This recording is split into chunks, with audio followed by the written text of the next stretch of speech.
Show you step by step how you can delete all of your trash in Notion with one click.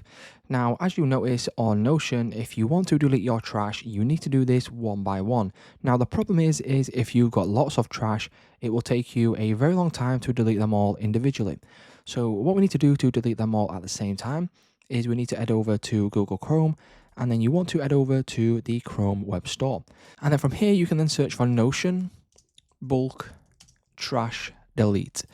Now, once you do this, you can then go to the top one here, click on this, and then you can select add to Chrome. And then you want to add extension to your Google Chrome. Now, as you can see, it's now being added. So now we need to head back over to our Notion. We then want to refresh.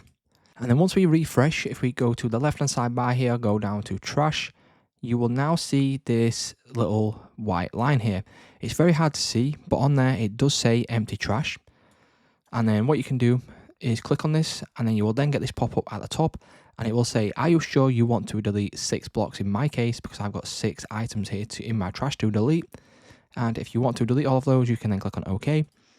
And then if it has been done correctly, it will say trash emptied. And then as you can see, all the trash in Notion has now been deleted. So it's just that simple, guys. That's how you can delete all trash in Notion at once.